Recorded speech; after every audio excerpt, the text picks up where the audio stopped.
Greetings. Today's talk primarily focuses on the fact that what's going with Daimler-Benz and its trucking efforts relative to Tesla. We also do our usual sort of stock market update on Tesla as well as health tips and look forward to any and all comments regarding. This is Greg for Tesla Fan Insight. Thanks once again for joining us. If this is your first time on the channel, welcome. If you're your repeat, welcome back. Wanted to thank all of our Patreon subscribers as well as our subscribers for the support. And also wanted to note we do have ads in our show. Try to limit it to 3 or 4, and just 10 seconds of watching would be appreciated. So one of the focal points of our channel has been to keep an eye on what Daimler-Benz has been going through relative to sort of catching up to Tesla. As you all know, Daimler is one of the most powerful companies in the world. They own 40% of the trucking business. Obviously, they have great cars that they make and just well regarded in every way. It's been amazing to watch the effort they've made over time in an effort to catch up to Tesla. And today is kind of focused on what's going on relative to trucks, but you could also apply it to cars because they haven't had any blockbusters when it comes to electric vehicles as well in the car space. So what I was fascinated by as a title this time is just to say that the mountains of Stuttgart have sort of destroyed the electric truck dream of Daimler-Benz. So basically, Daimler started out with Class 6 trucks. I'll include a photo of that in terms of vehicles they sort of built in Germany, shipped for testing and refinement in Portugal, and the vehicle is working out pretty well in Portugal, so they've started sort of shipping versions of that vehicle out to different parts of the world in the hands of regular customers for their other types of vehicle. Evidently 150 of these were sent out last year, and the sort of long-term how it went is somewhat unknown, but sort of articulated by the current head of trucks for Daimler, in that the vehicles are working fine, but they don't have longevity. So post sort of dealing with Class 6 trucks, and maybe a Class 5 would be vans, Daimler elevated what they were doing in their factory with the Class 7 trucks. So the images I have over my shoulders are images of the Class 7 Daimler trucks moving through Stuttgart. And it does illustrate one aspect of Daimler trucks that is an advantage over Tesla, which is the cab-over structure. When the driver sits above the wheels in this fashion, or the cab is over the wheel, it means you can have a shorter truck.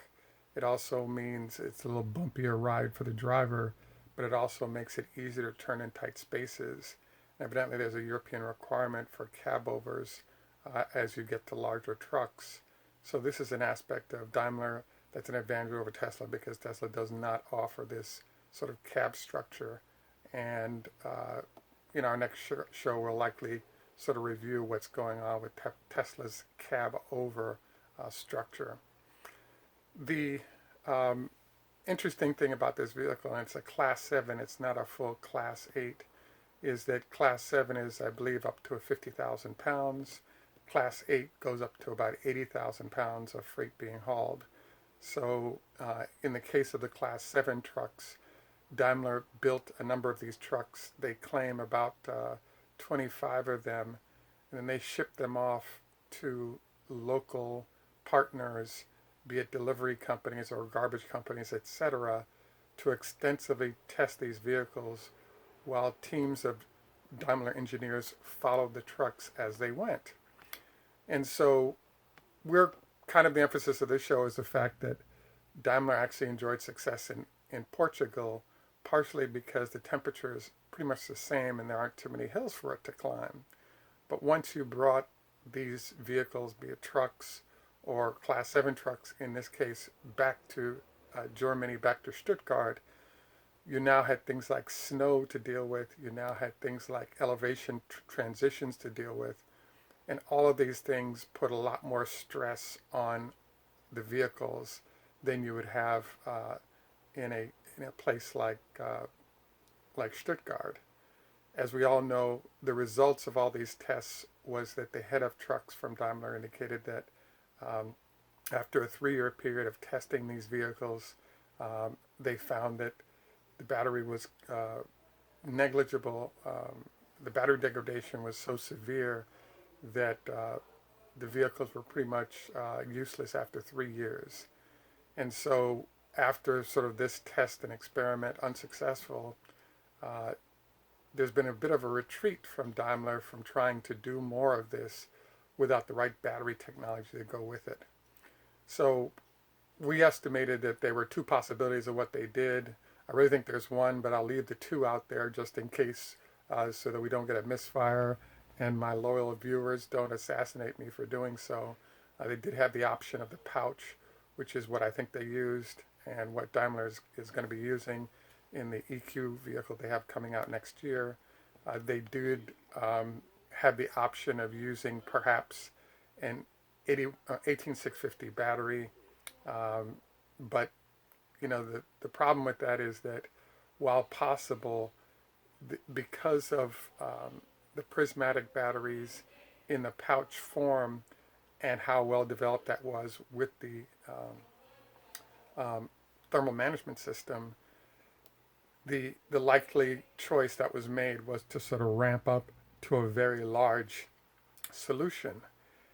Now, this uh, prismatic solution or pouch solution, let's say we'll call it pouch solution 1.0, seems to work okay for vehicles like the Chevy Bolt or smaller vehicles, but when you start introducing it for all the heat that's generated by vehicles that generate a huge amount of torque, you all of a sudden run into the problem that uh, it doesn't work very well because there's just too much heat and the batteries tend to wilt under the pressure of the heat that's generated in all forms.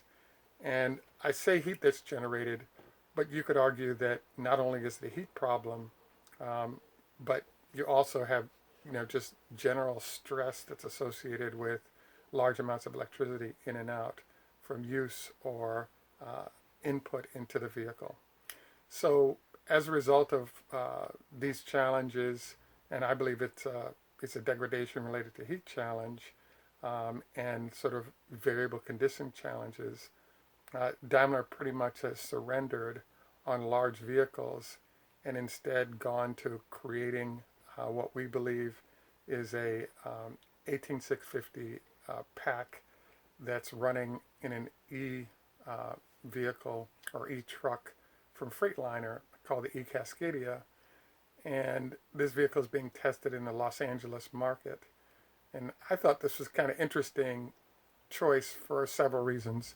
Number one, it the number of miles put on the vehicle isn't that great in greater Los Angeles. Number two, while there's some mountains, in one or two directions in general, you can stay on flat land as you're running this vehicle aggressively. Number three, by building it with, in this case, we think the technology has moved forward for 18650s to be the battery of choice in this vehicle. It's possible they're using pouches, which I doubt because of the lack of success in Germany that they've had with it. But in essence, it's a less challenging environment to test out these vehicles. And when you look at the amount of weight that's consumed by the lesser batteries that are being used in these vehicles, the fact that the freight that is carried or pulled within the port isn't a huge disadvantage because you can sort of calibrate the amount of weight that's needing to be moved to what the truck is allowed to do. So it seems like a fair test or way for Daimler to ease into the electric world of trucking without going in with a battery that's going to fail like what they experienced in Germany. So, I think this does sort of answer the question of why they didn't choose to introduce it in the port facilities of Washington or Portland, close to their current Freightliner headquarters. But it seems like a real effort is being made to do things that set the company up to be successful as they're able to get suppliers that do batteries that would be truck friendly in the near future. So I'm fascinated by this whole thing just because we all know that Daimler is huge and powerful and rich, and that they can put a lot of money to work to get solutions to problems that other people can't. And the solution of bringing out an electric truck has not proven to be as easy as everyone would have thought, given the amount of money they have and can devote to a solution. And it also, puts them and their suppliers, etc., in jeopardy, because as consumers of all types switch over to electric, Daimler not having a quality solution in a place like trucks, I would say is a little bit embarrassing, and you can see that in some of the comments being made. The next thing I wanted to sort of look at is the fact that while the East Cascadia has come forward and they're going to put all those vehicles that have been developed into the Los Angeles drayage business, I thought it was interesting to contrast the fact that we have the beautiful video of the Daimler Class 7 trucks moving through the streets of Germany, and you'll notice that it's not too cold, not too hot, so therefore the battery doesn't have to work as hard in the images that we have. I was also fascinated by the fact that while Daimler is struggling with a Class 7 truck, we have images of Tesla's Semi climbing the mountains, between or 7,500 feet above is what the mountains are like between the Gigafactory and the Fremont plant. In addition, there have been trips made, but no photos of the same truck rolling through the Colorado Rockies, which I think the peaks are up in the 13,000 foot zone. But the general point is, the true test of any vehicle is what happens when it's extremely cold and you have heavy duty elevation that you have to climb. How does everything that you've built perform? And I think the answer thus far is that, all of the Tesla systems have been running well, and there are a lot of folks collecting data on this to determine how they're going to be applying this technology to their companies once they're allowed to purchase their copies of these vehicles. A sidebar note about this whole thing that I thought was kind of interesting is if you look at the information on the Freightliner, at least in the United States, there's a company called Detroit Diesel and Cummins Engine, and they're the primary two engine sellers when it comes to selling engines to trucking companies. So Daimler-Benz isn't making the engines. They're being made by primarily by these other companies. And there's a question that pops up, which is if in fact Daimler makes the electric motors to go with their trucks, as Tesla is, what happens to the engine manufacturers who are no longer needed, given that these companies are manufacturing their own motors. So I really think it puts a hurting on the business of certain firms that have been doing well under the current model with diesel engines. So obviously, I think the answer is it could be very bad news. So I just think this whole thing is pretty interesting to watch. The last thing that we wanted to focus on today is the true weight of the Tesla Semi. Is an interesting sort of question that's out there. And if you do some calculations of the nature of 5 battery packs at 1,000 pounds a week, or 1,000 pounds each at 5,000 pounds, and about 600 pounds per electric motor times 4, we're ending up in that 6,500 pound zone when it comes to total weight that's added to the regular tractor for a Class 8 semi. So in the case of engines, depending on how you're configured and question mark whether you have a day cab or a long range cab or not, we're within 1,000 or 1,500 pounds of what diesel trucks pull in terms of weight as is. So this is the huge advantage that the 2170 battery offers that gives Tesla trucks a huge, the huge advantage. You get a, you know, 3 times the range, 20 miles per gallon in equivalent versus 6 miles for a regular tractor trailer. In addition to the same amount of freight can be hauled because there's a fixed 80,000 pounds of weight that's allowed on the road. But in the case of the semi, you're delivering, um, within 1,000 pounds or so is our estimate, the same amount of weight, for the trailer as a regular diesel vehicle. And this is what's really amazing. As you all know, this is amazing because in the case of the current batteries available to Daimler and others, the battery weight is so heavy that it results in their, a 300-mile battery in the 1850 configuration that can be commonly purchased right now results in a overall truck weight that's above 50,000 pounds, heading for 55,000 pounds. So when you have a max of 80,000 that can be hauled, having battery and truck weigh that much causes it to really not be viable as a way to move freight. So that's why the folks at Daimler and others, BYD is doing their own batteries, so they have some, functionality in this regard. But who knows what their weights are, as well as the battery that they're using. But as you get into Peterbilt or Freightliner, obviously part of Daimler, but Volvo, there's a huge number of Scandia, there are a huge number of names. There are big truck entities out there. They're really forced to try to make a presence or have a presence among the electric truck world, but they're all stuck in the same position with the only batteries being able to be purchased on the marketplace end up with both a price relative to the overall price of the truck combined with a weight that makes them non-viable in anything but a test circumstance. So I think this is sort of an interesting circumstance. It's unfortunate. The true weight of the Tesla makes it a monster. So we add, the battery savings with the cost reductions that come with the Gigafactory and the Tesla products, and it's just a devastating combination when it comes to competitors like Daimler that are forced to actually come after them, and not having sort of the battery technology to do so is a huge problem. And I'm sure it'll be solved because there's so much money at stake in the process. I have to admit I'm very stunned that Tesla has not made an effort to try to fill the marketplace with trucks before there's a catch-up, because it's clear that they know what they're doing with cars, and then scaling up the trucks is what's going on right now. And it's a very devastating blow sort of to the future of the trucking industry.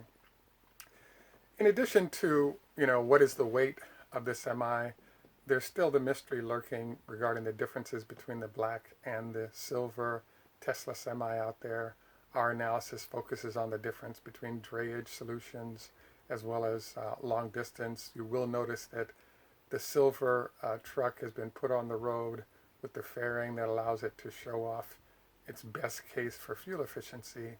And the black truck has not enjoyed similar experiences, given that it's really, from what we can see and analyze, not set up for extreme long distances. And it'll be fun to see, what next with these vehicles and why, and then, go for further analysis on it. Just wanted to thank you all for joining us. Credible comments are welcomed. We also appreciate any suggestion that might enhance quality of execution of the channel. Please take time to like and subscribe. We could also use help on Patreon if you would. This is Greg for Tesla Fan Insight. Thanks once again for joining us. Remember, 20 leg lifts on each leg. Don't eat within 2 to 4 hours of going to bed because you'll get acid indigestion. I want to thank you once again for joining us. Tschüss, macht's gut, au revoir, le hitro, choda hafez, ni hao ma, farvel, and in Jamaica we say, enough respect, walk good man. Thanks and have a great day, and look forward to our next conversation. Greetings. Today's talk primarily focuses on the fact that what's going with Daimler-Benz and its trucking efforts relative to Tesla. We also do our usual sort of stock market update on Tesla as well as health tips, and look forward to any and all comments regarding. This is Greg for Tesla Fan Insight. Thanks once again for joining us. If this is your first time on the channel, welcome.